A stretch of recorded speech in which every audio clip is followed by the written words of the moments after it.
Bald eagles are the largest type of eagle native to North America, and the only eagle that can be found only in North America. Bald eagles are carnivores, eating mostly fish, but they will also eat rabbits, beavers, geese, reptiles, and crabs, as well as other creatures, and carrion, or animals that have already died. Because they prefer to eat fish, the bald eagle can be found near large bodies of water where they can find food, with large old trees where they can nest. Hi everybody, my name is Shana and this is the American English Podcast. My goal here is to teach you the English spoken in the United States through common expressions, pronunciation tips, and interesting cultural snippets or stories. I hope to keep this fun, useful, and interesting. Let's do it. Hi everybody, and welcome to this week's episode of the American English Podcast. In that introduction, you heard a short audio recording from the Free School channel on YouTube in a video called All About Bald Eagles for Kids. I'll post the link to that video within the transcript. Bald eagle, as many of you probably know, is the national bird of the United States. It's also a symbol or an emblem for our country. So you'll see the bald eagle on our money, on our stamps, on our passports. You'll also see it on logos for a variety of government agencies, and even on the seal for the president. This bald eagle is everywhere in the US, so it makes it a good topic for today's episode. In addition to talking about the bald eagle, you'll also hear a joke. You'll learn how to use the expression to wing it, and we'll do some heavy work on pronunciation. This week's episode is brought to you by the American English Accent Course, which is a course designed for non-native English speakers who lack confidence in English because of their accent. The American English Accent Course was created by me and is made up of a series of video and audio files that teach syllable and word stress, pronunciation, linking, reduced forms, and all of the nuances that make someone sound like a native from the States. If you need practical exercises to improve your accent, and lots of them, then check out that course at AmericanEnglishPodcast.com. As in most episodes, I'd like to start with a joke, and today I found one that is so perfect and very related to the topic. So, how do birds learn to fly? Any ideas? They don't. They just wing it. Oh, it's so simple, but that's the beauty of it. To wing it is an expression that means to improvise or to perform without preparation, right? To do something on the spot. Birds also have wings, obviously, that they flap in order to get themselves off the ground. So he's using his wings to fly and he's winging it. In other words, he's improvising. So let's try that one more time. How do birds learn to fly? They don't. They just wing it. Great. So that's actually going to be the expression of the day as well, to wing it. We're going to use this in 3 more examples because to wing it is an expression that's incredibly common. And if you haven't used this in conversation yet, I hope these examples will make you feel a little bit more confident in using them in your own life. So example number 1. Imagine that you've been learning how to play the saxophone for 1 year, and tonight's your first real performance. You're nervous. You have butterflies in your stomach. So you go up on stage, and in the heat of the moment, you forget the melody of the song you're performing. You think to yourself quickly, oh no, either I walk off stage right now and be the laughing stock of everyone in the audience, or I wing it and see what happens. So you choose to wing it. You decide to improvise. You decide to perform without form or practice of whatever you're about to play. You make something up off the top of your head. You invent a new melody on the spot, and in the end, nobody probably even realized that you decided to wing it. So example number 2. Imagine that your friend has to give a speech at your wedding, and you know that that friend is not very good at public speaking. So you ask them beforehand, are you going to wing it? In other words, are you going to improvise? Are you going to make your speech up on the spot and invent things as you go? Which can, of course, be very tricky to come up with jokes and stories and all the congratulations on the spot. And they respond, no, I'm not going to wing it. I'm going to prepare something. And so in your head, you're thinking, oh, thank goodness. I'm glad you're not going to wing it. That could turn out really bad without preparation. Example number 3. A while back, I watched a TED Talk about creativity. During the talk, the speaker mentioned Martin Luther King Jr., who was a Christian minister who delivered the I Have a Dream speech.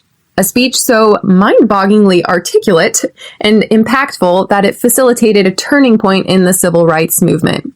The thing that surprised me, though, about this speech is that the whole I Have a Dream section, the part that is most frequently quoted, was unscripted. It wasn't even in his speech notes.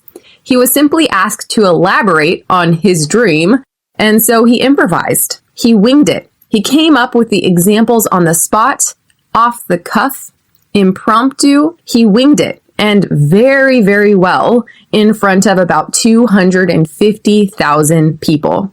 I guess when you speak from the heart and you have a significant amount of practice doing it, then you can wing it and actually have a desirable result. And not to mention, of course, you have to have a well-developed vernacular. But anyway, check out that video on YouTube. It's the I Have a Dream speech. I think if you have an intermediate level to an advanced level, high intermediate, you should be able to understand it. He does speak very clearly, and he has great diction too, so you'll learn a lot of wonderful words. So let's go through some pronunciation exercises now. Repeat after me. Did. Did you? Did you wing? Did you wing it? Did you wing it? Notice how did and you turns to did you or did ya. This is what we call a reduced form. A reduced form is when multiple words, when spoken, compound to form one word. Some people may just call this linking because it links two words together. But in any case, it sounds different, right? For did you, we often say did ya or did you. Okay. So have you ever given a presentation at school or at work? If so, did you wing it? Repeat after me. Did you do it? Did you wing it? It's also acceptable to say did ya, did ya, did ya. But many Americans just simplify this as did ya, did ya. All right, and the conjugation, repeat after me. Who winged the presentation? I winged it. You winged it. He winged it. She winged it. We winged it. They winged it. It winged it. Did you notice that the ED ending makes a D sound here? I winged it. The thing is, if I read these words as individuals, separate from each other, it's even hard for me to say the sentence smoothly. I winged it. It's very choppy, right? Instead, I normally would say, I winged it. I winged it. I winged it. I winged it. By connecting regular past tense verbs with these ED endings to the vowel or H sound that follows, if one follows, you'll automatically sound more native and less choppy. Let's go through a few more examples of this, and then I recommend reading any sort of past tense story out loud to practice this. Repeat after me. I moved into a new house. I move into, dinto. See how that D connects to the into, right? I moved into a new house. Repeat after me. I moved into a new house. Next one. Repeat after me. He changed his name. He changed diz instead of changed his, which is hard to say. We would say change diz. Change diz. Okay, we get rid of that H altogether. He changed his name. Repeat after me. He changed his name. Next one. Repeat after me. I planned a trip to Europe. I plan trip to Europe. Plan. Repeat after me. I planned a trip to Europe. There are plenty of more examples of this and shadowing exercises for this in the American English Accent course. Once again, you can access that at AmericanEnglishPodcast.com. Let's move on to the topic of the day. Today we're going to be talking about bald eagles. And as I mentioned in the beginning, they're the national bird of the United States. In the recording at the very beginning of this episode, we heard that bald eagles can be found only in North America. So that means in Canada, the United States, and in Mexico. Bald eagles are not actually bald, as their name suggests. In fact, their heads are covered in white feathers. Their bodies and wings are covered in dark brown or black feathers, which creates a very strong contrast between the head and the body, making these birds very easy to spot if you're in their neck of the woods. In other words, if you're in their territory or in their habitat. Their wingspan, so the length from one end of one wing to the end of the other wing when their wings are open, can reach up to 7 feet across, allowing them to soar through the skies at speeds up to 43 miles per hour. And they can swoop down with ease whenever need be. These birds are capable of diving vertically at speeds of up to 99 miles per hour. That's 160 kilometers per hour. Their size can vary though, depending on the location of their natural habitat. So if you're in Mexico versus being in Alaska, for example. So bald eagles abide by the Bergman rule, which I wasn't familiar with before researching this, which actually states that the body mass of animals within the same species is larger in colder climates. With that said, the further you move away from the equator, the larger these bald eagles will be. These birds have bright yellow hooked beaks and long yellow talons, which are two characteristics found in birds of prey. Birds of prey are birds that hunt other animals. They're carnivorous, right? They're carnivores. They eat meat. So this hooked beak is very pointy, in other words, and it's downward facing. You can tell just from its appearance that it will not have any difficulty tearing into some fish or some of the other prey it comes across. They also have talons, which I mentioned, which are claws that enable them to pick up their prey and to kill it while they're in flight. This prey can include anything, really, anything that's meat. They really like to eat a lot of fish, such as salmon, herring, or catfish. And according to allaboutbirds.org, they also eat other birds, reptiles, amphibians, and vertebrates, these animals that have shells, such as crab or even lobster, and also other small mammals, like rabbits, for example. It doesn't matter if what they're eating is dead when they catch it or if it's alive. They're not picky eaters. I've always had a really hard time watching the Discovery Channel, Animal Planet, National Geographic, whatever animal show was on TV, because I feel like they do a really good job at showing how predatory animals catch their prey. They like to dramatize it, right? And I'm sure we're all familiar with this. You hear the hunting music come on, you see the lion scanning its environment, and it suddenly spots peaceful gazelles off in the distance, and you know suddenly, okay, this is the time I need to either turn the channel or I'm going to watch this lion take down these gazelles, right, and eat them for lunch. The thing is with these bald eagles, the soundtrack is a little bit different because normally there is another animal who is the initial predator, and then the bald eagle comes in and steals the food from that other animal. They're thieves. So they watch from above, maybe in the branch of a tree, as another animal strikes its prey. When it kills its prey, that's the moment when the bald eagle will come in and steal. Sometimes, for example, an osprey, which is another type of bird that lives next to water in North America, will catch a fish, and then the bald eagle will come on in and take that fish directly from the talons of that bird as it's flying away. It's like taking candy from a child, right? And you're probably also thinking what I thought when I first heard this. Why is this bird a symbol of the United States if it has a character that steals and takes from others? And that's actually what Benjamin Franklin thought.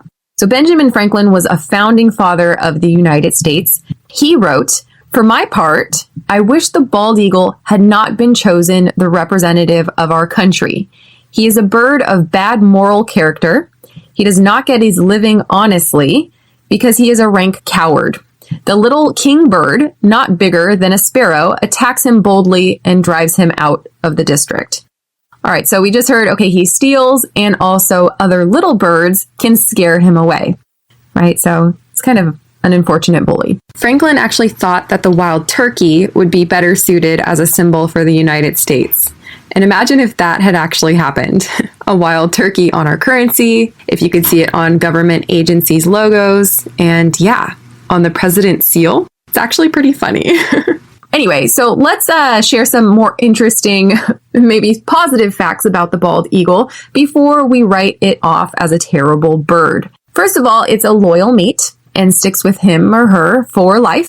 And life can last a long time for these birds. The oldest bird on record lived up to 38 years old.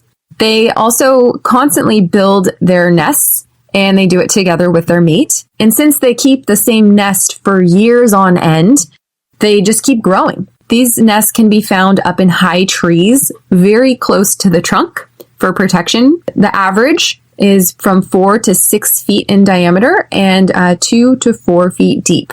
But there are records of some being very, very large. One that actually weighed 2 tons in Ohio. Kind of crazy. And they're also strong protectors of their family. The baby eagles look a little bit different from their parents in that they have pink skin and light gray down. Down is a term we use to describe feathers or feathery material. So for example, if you go to IKEA or to some store to buy a nice blanket for your bed, they might ask you, oh, do you want a down comforter? In other words, do you want a comforter with feathers inside? These birds are also adventurous. Right. So when lakes freeze over and they can no longer catch fish, they will travel from one area to another. So from the north to the south, like most birds. But they can travel very far, very quickly. Some birds in California have made it up to Alaska, and birds from New York have made it as far south as Florida, traveling almost 300 miles in one day.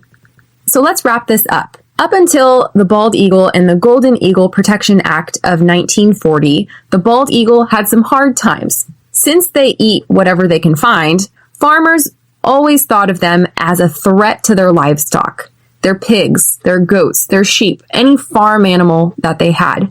So for a good chunk of time, lots of farmers shot the bald eagles that were nearby. There was also a horrible incident with a pesticide called DDT, which was used in the US up until the 1970s, which was intended to kill insects, but had very adverse effects on populations of birds. According to Scientific American, the substance thinned bald eagle eggs and killed the embryos, preventing many eggs from hatching. So this was kind of a large-scale problem back before 1970. The bird had been in danger of extinction, but since the act was passed, these birds have been protected and their populations have increased.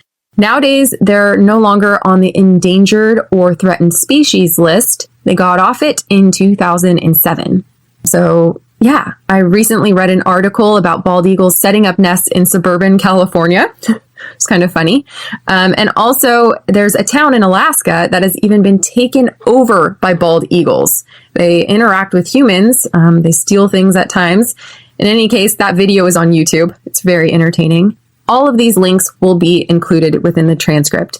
So hope you enjoyed that episode. If you're interested in learning more about the bald eagle, explore the internet. There's some great articles out there and some funny videos.